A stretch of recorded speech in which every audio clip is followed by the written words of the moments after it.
Hola a todos, siguiendo con las sesiones clínicas del servicio, en esta ocasión toca hablar sobre la encefalopatía hepática, sobre todo centrada en el paciente cirrótico.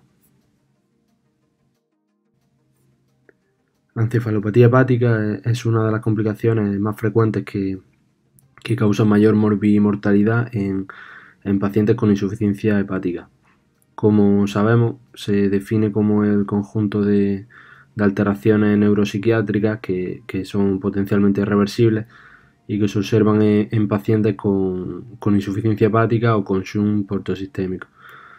Se produce como consecuencia del paso al sistema nervioso de sustancias tóxicas y productos nitrogenados que producen las bacterias intestinales, que como la cirrosis disminuye el metabolismo hepático, alcanzan la circulación sistémica. Es una de las principales complicaciones de la cirrosis hepática e implica un pronóstico bastante malo, ya que la supervivencia al año puede llegar a ser del 40%. Por tanto, supone una indicación de valoración para el trasplante hepático en muchos de estos pacientes.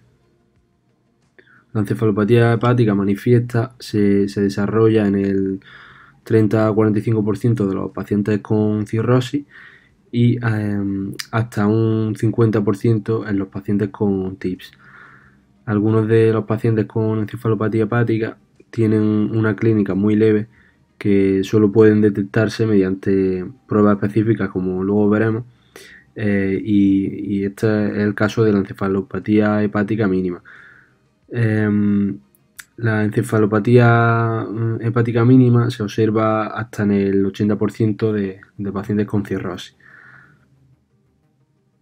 Es fácil de detectar en pacientes que presentan síntomas claros y evidentes, aunque puede ser más difícil en pacientes sobre todo con hepatopatía crónica, que puedan tener una clínica leve de disfunción cerebral, sobre todo si la causa de la enfermedad hepática se asocia a alteración neurológica, como puede ser una hepatopatía alcohólica o la enfermedad de Wilson.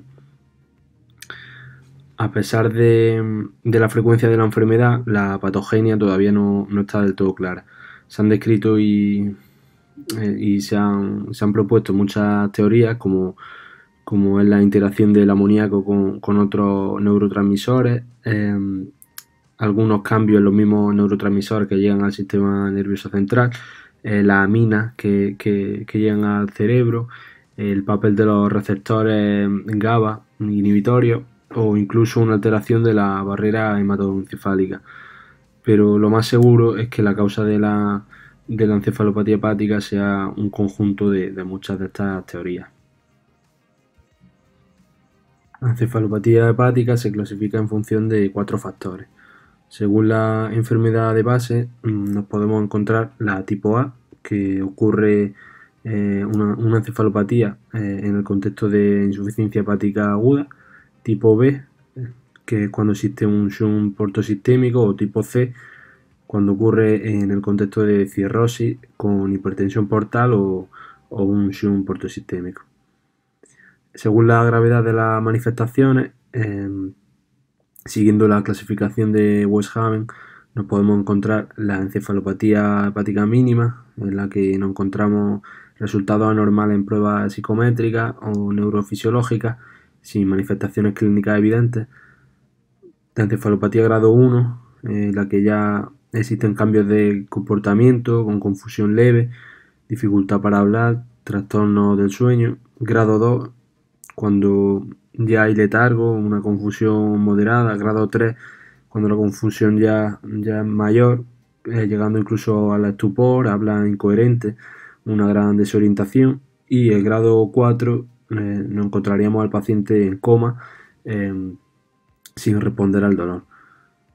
Los pacientes con encefalopatía grado 1 pueden tener asteresis leve, mientras que la asteresis más marcada se observa en pacientes con encefalopatía grado 2 y 3. La encefalopatía grado 4, la asteresis está ausente. En cambio, podrían mostrar posturas de cerebración o de corticación. Por definición, los pacientes con encefalopatía hepática mínima o grado 1 son encefalopatía hepática encubierta, mientras que los pacientes con encefalopatía hepática manifiesta son los grados 2 a 4. Según la evolución temporal, se clasifican en episódicas, recurrentes, cuando existen episodios de encefalopatía que se producen en un intervalo menor a 6 meses, o persistente, cuando ya hay alteraciones del comportamiento que generalmente siempre están presentes, pero entre medias puede haber recaídas de la encefalopatía hepática. También según si hay un factor precipitante o un factor desencadenante de la encefalopatía, se pueden clasificar. Algunos de los más importantes pues, serían las infecciones, la hemorragia gastrointestinal, los diuréticos, el estreñimiento, la diarrea, la hipopotasemia, alcalosis metabólica, etc. En casi todos los casos de encefalopatía, sobre todo en el cirrótico, existe un factor precipitante y debería buscarse en tal caso para tratarse. En cuanto a la clínica, la encefalopatía hepática se presenta como un deterioro cognitivo-conductual que va desde cambios mínimos en el nivel de conciencia hasta el coma. Los pacientes con encefalopatía hepática mínima tienen déficit cognitivo muy leves y a menudo parece que son asintomáticos, y por tanto solo podrían detectarse con pruebas psicométricas o electrofisiológicas como ahora comentaremos. Los pacientes con encefalopatía manifiesta tienen signos y síntomas que pueden detectarse por la misma clínica sin el uso de estas pruebas. En los primeros grados nos podemos encontrar una alteración de la concentración, de la atención, la memoria, dificultad para el cálculo, bradisiquia. Conforme el grado de encefalopatía es mayor, va apareciendo una clínica característica con cambios en la personalidad, apatía, irritabilidad, desinhibición. También aparecen alteraciones en el ciclo sueño-vigilia, con somnolencia, desorientación temporoespacial y estado confusional. También en los estados más graves se puede llegar al estupor y ya incluso al coma. Un hallazgo típico que suele aparecer a partir del grado 2 de encefalopatía es la asteresis o flapping, que es el temblor o aleteo de músculos que no pueden mantener el tono. Típicamente se puede observar en las manos cuando están extendidas en flexión dorsal y al pedirle al paciente que levante los brazos. En el grado 4 el paciente se encuentra en coma con hipertonía muscular. Muchos de los pacientes con encefalopatía hepática suelen tener enfermedad hepática crónica que está bastante avanzada y por tanto mucha de la clínica se asocia a hepatopatía crónica, como puede ser la ictericia, la citis, el eritema palmar, edema, telangiectasia o incluso el hedor hepático. Algunos de estos hallazgos, como la atrofia muscular, la telangiectasia y el eritema palmar, no suelen estar presentes en pacientes con encefalopatía tipo 1, que esta era la que ocurría en el contexto de la insuficiencia hepática aguda, ya que para que aparezcan estos signos se requiere un periodo más largo de insuficiencia hepática.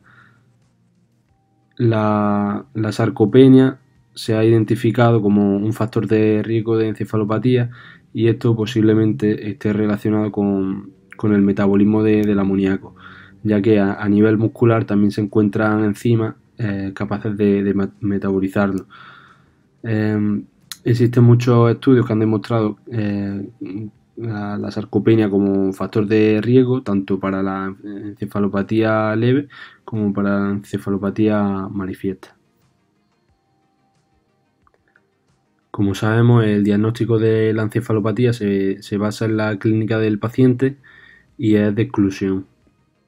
El enfoque para el diagnóstico incluye una anamnesis y exploración física detallada para detectar las alteraciones cognitivas y neuromusculares más típicas, la exclusión de otras causas de cambio en el estado mental del paciente mediante pruebas de laboratorio con analítica de sangre para descartar anomalías metabólicas, por ejemplo.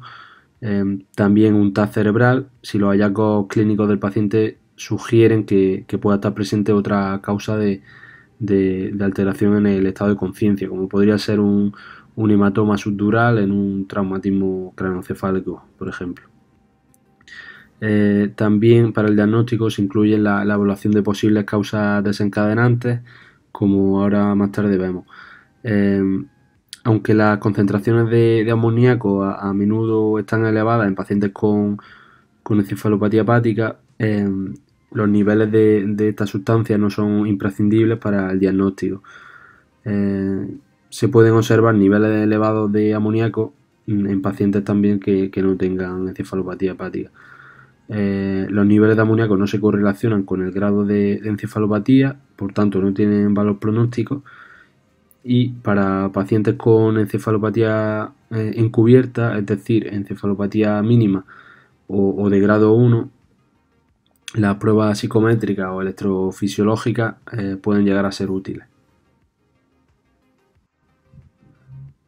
Deben obtenerse otras pruebas de laboratorio de rutina para excluir otras causas de cambio en el estado mental, como podría ser una hipoglucemia, la uremia, alteraciones electrolíticas o intoxicación por algunos fármacos. En cuanto al amoníaco, hay que decir que el tracto gastrointestinal es la principal fuente de esta sustancia que llega a la circulación a través de la vena porta. El amoníaco es producido por los enterocitos desde la glutamina y también por el catabolismo bacteriano del colon a través de algunos productos nitrogenados, como las proteínas de la dieta. El hígado sano, en teoría, elimina casi todo el amoníaco de la vena que le llega de la vena porta, convirtiéndolo o metabolizándolo en urea y glutamina e impidiendo la entrada de este a la circulación sistémica. Cuando ya existe una insuficiencia hepática, el hígado no es capaz por completo de metabolizar todo el amoníaco y los niveles aumentan en sangre llegando a la circulación sistémica, dando lugar a los síntomas que hemos comentado. La atrofia muscular y por tanto la sarcopenia, como ya hemos comentado previamente, también puede contribuir, ya que el músculo es un lugar de eliminación del amoníaco a nivel extrahepático. También existen otras sustancias como la 3-nitrotirosina que puede estar elevada en pacientes con encefalopatía hepática mínima. Las pruebas psicométricas son más sensibles para la detección de déficits neurológicos leves en comparación a la exploración física o el electroencefalograma. Se han desarrollado varias, pero ninguna de ellas se utiliza de forma rutinaria en la práctica clínica. Su uso es limitado porque llegan a consumir mucho tiempo para realizarla y en general son poco fiables dada su gran subjetividad. Otro de los problemas de estas pruebas es que no son muy específicas de encefalopatía hepática, ya que también pueden verse afectadas en otras enfermedades o situaciones en las que el paciente se encuentre con una alteración neurológica. La prueba más utilizada es el test de Reitan o prueba de conexión numérica, que consiste en una prueba cronometrada en la que se le pide al paciente que enlace ordenadamente los números que se le dan en un papel. Los pacientes sin encefalopatía deberían terminar la prueba en un tiempo menor o igual a su edad en segundos. Por tanto, por ejemplo, si un paciente tiene 50 años, pues debería terminar la prueba en menos de 50. Si lo supera, pues la prueba sería positiva. Otra prueba es la puntuación psicométrica de encefalopatía hepática, el FES, que es un test que combina 5 pruebas en una y también se puede hacer con papel y lápiz. Luego también existen otras pruebas psicométricas como la prueba del control inhibitorio, el test de Stroop o el R-VANS. Las pruebas electrofisiológicas, aunque no se suelen utilizar mucho, pueden llegar a ser útiles sobre todo en la encefalopatía en los primeros grados. Los cambios del electroencefalograma incluyen pues una disminución de la frecuencia de onda y también un aumento de su amplitud en los primeros grados, y poco a poco el ritmo alfa normal va desapareciendo y da lugar a ondas trifásicas y ondas delta en los grados de mayor gravedad. Los potenciales evocados pues, son señales neuronales que se producen como consecuencia de estímulos sensoriales que pueden ser visuales, acústicos o somatosensoriales. La frecuencia crítica de parpadeo es otra prueba en la que se emite una luz a los ojos que permite observar las células de la retina, que se ha visto que las células de la retina pues, son parecidas a los astrocitos cerebrales que participan también en el metabolismo del amoníaco, metabolizándolo a la glutamina. Por tanto, podría ayudar al pronóstico de estos pacientes.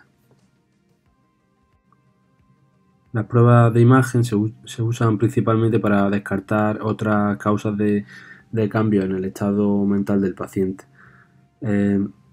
Siempre es necesario pedir un TAC cerebral sin contraste cuando la clínica sugiera que pueda estar presente otra causa o cuando existan dudas en el diagnóstico. Por ejemplo, ante un traumatismo craneoencefálico, un posible acceso cerebral, un tumor, etc.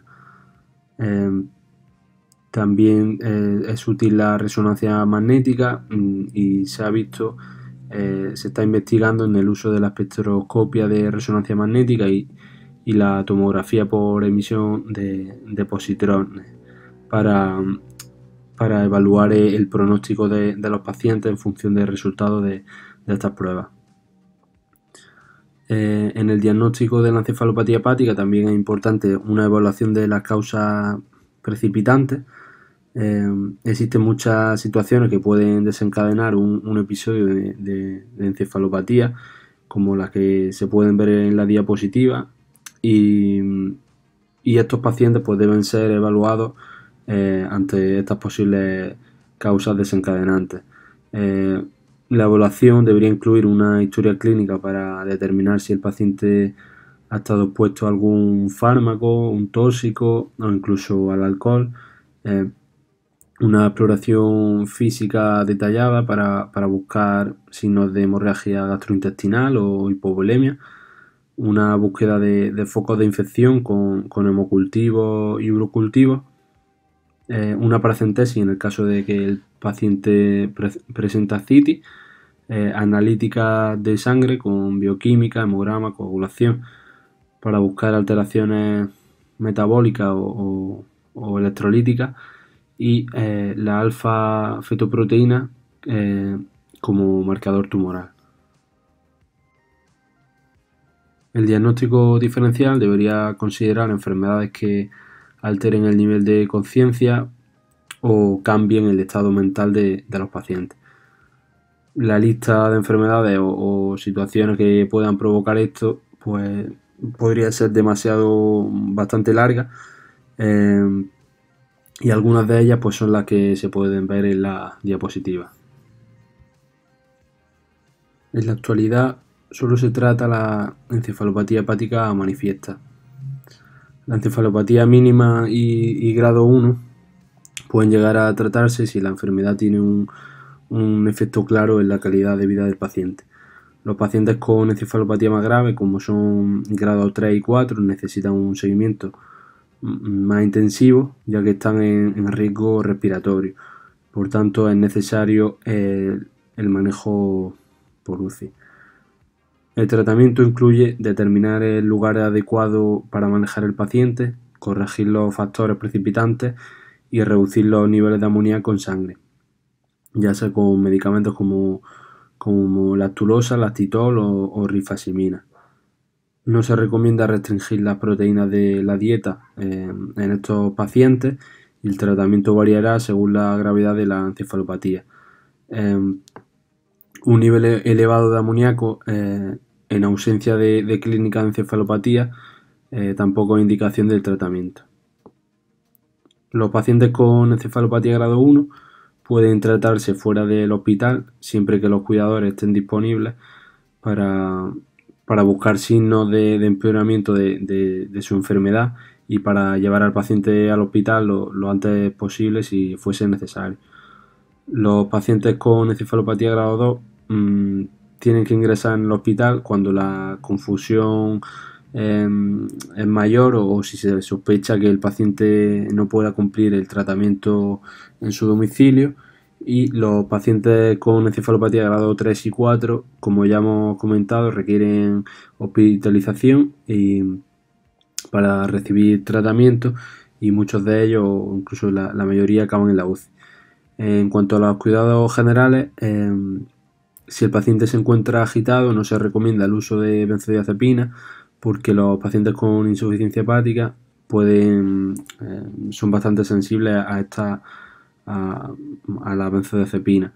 Se recomienda el haloperidol en este caso, que es la opción más segura. El soporte nutricional debería incluir una ingesta de 35 a 40 kilocalorías por kilo, con proteínas de 1,2 a 1,5 gramos kilo, y los pacientes con encefalopatía leve a moderada generalmente pueden recibir nutrición por vía oral, mientras que los que tengan encefalopatía grave pues sería por sonda nasogástrica o ya una nutrición parenteral. En pacientes cuyos síntomas empeoran con la ingesta de proteínas, muchas veces el cambio de las proteínas de pescado y carne a proteínas vegetales puede llegar a ser beneficioso, u otra alternativa para estos pacientes serían los aminoácidos ramificados añadidos a una dieta baja en proteínas. El primer paso en el tratamiento de la encefalopatía hepática es la identificación y la corrección de las causas precipitantes. Como hemos visto, se debe realizar una evaluación cuidadosa para determinar si alguna de las causas está presente y tratarlas cuando sea posible. Por ejemplo, habría que dar antibióticos ante una infección, cuando exista hemorragia, pues controlarla, laxantes y estreñimiento, la corrección de los iones, etc. El segundo paso es el tratamiento para intentar disminuir la concentración de amoníaco en la sangre, con fármacos como la lactulosa, el lactitol o la rifaximina. Como ya hemos dicho antes, un nivel elevado de amoníaco en sangre, no existiendo clínica evidente de encefalopatía hepática, pues no sería indicación de tratamiento antibiótico. Se recomienda empezar el tratamiento con lactulosa o lactitol. Estos fármacos, además de su efecto laxante, modifican la flora bacteriana y acidifican el pH intestinal. Esto inhibe la síntesis de amoníaco, y la dosis de lactulosa suele ser de 20 a 30 gramos cada 8, con el objetivo de llegar a unas 2 o 3 deposiciones blandas al día. También se pueden administrar enemas de ambos cuando el paciente pues no pueda tomar lactulosa por vía oral, como por ejemplo ante situaciones de hemorragia digestiva o cuando el paciente tenga un bajo nivel de conciencia. Para los pacientes que no han mejorado en 48 horas o que no toleran la lactulosa o el lactitol, pues se recomienda el tratamiento con rifaximina. La dosis de rifaximina es de 400 miligramos cada 8, y en general se suele asociar a a lactulosa o lactitol cuando están ya presentes. Otros antibióticos aminoglucósidos como la paramomicina o la neomicina se utilizaron antes y bueno, son más baratos, pero ya no se usan por el riesgo de efectos graves como son la ototoxicidad y la nefrotoxicidad. En general se deberían usar solo estos antibióticos pues, cuando los pacientes pues, no respondan a la rifaximina. Además hay otros antibióticos que también han demostrado eficacia como pueden ser la vancomicina o el metronidazol y otras alternativas para los pacientes que son refractarios a la terapia más convencional, pues incluyen la L-ornitina, L-aspartato, LOLA, y aminoácidos de cadena ramificada. Para pacientes con encefalopatía recurrente, pues se aconseja el tratamiento crónico como profilaxis secundaria con lactulosa o lactitol para lograr el objetivo de 2 a 3 deposiciones al día. En caso de nueva recidiva se puede agregar a este tratamiento pues, la rifaximina y bueno, aunque hay autores que recomiendan la profilaxis secundaria crónica, si se controlan los factores precipitantes de encefalopatía recurrente o si mejora la función hepática, pues se podrían suspender pues este tratamiento de profilaxis. En comparación con los pacientes cirróticos sin encefalopatía, los pacientes con encefalopatía mínima parece que tienen un mayor riesgo de hospitalización, de trasplante de hígado o incluso de muerte. Estos pacientes pueden beneficiarse del tratamiento con lactulosa o lactitol, aunque la decisión debería individualizarse pues, según el grado de afectación del paciente. En general se suele reservar el tratamiento cuando estos pacientes tengan una calidad de vida ya bastante deteriorada. También existen otros tratamientos que se están estudiando para ver si pueden llegar a ser efectivos o no, como es el polietilenglicol, que parece que puede ayudar a tratar la encefalopatía al aumentar la excreción de amoníaco en la heces. Y hay varios estudios que han comparado el polietilenglicol con la lactulosa y como resultado pues se vio una mejoría de la clínica tanto igual que con la lactulosa o incluso una desaparición de la clínica más rápida. La carbosa, que es un inhibidor de la alfa-glucosidasa, que ya está aprobada para el tratamiento de la diabetes, también se ha visto que podría ser beneficiosa. Este fármaco promueve la proliferación de la flora bacteriana sacarolítica y también reduce la flora proteolítica, que es la que produce el amoníaco. El benzoato de sodio reduce los niveles de amoníaco por excreción renal y también se ha visto que puede ser beneficioso. El flumacenilo, aunque muchos pacientes responden inmediatamente a él, el efecto es transitorio y pueden llegar a empeorar en pocas horas, por lo que no se recomienda como tratamiento de rutina. Sin embargo, puede llegar a ser útil en los pacientes que hayan tomado benzodiazepina. Este fármaco es un antagonista de la benzodiazepina que, como sabemos, se unen al complejo receptor GABA a nivel del sistema nervioso central y tienen un papel importante en la fisiopatología de la encefalopatía hepática. La suplementación con zinc también se está estudiando, ya que se ha visto que la deficiencia de este compuesto puede tener mayor riesgo de encefalopatía. Y también la melatonina se ha visto que puede estar en relación con el ritmo del sueño-vigilia. Por tanto, si administrando este fármaco podríamos aliviar por lo menos la clínica. Luego existen otros tratamientos ya más experimentales que se están viendo en modelos animales, como la L-carnitina, antagonistas glutamatérgicos, como la memantina, antagonistas de la serotonina y antagonistas de opioides. Y eso es todo, muchas gracias.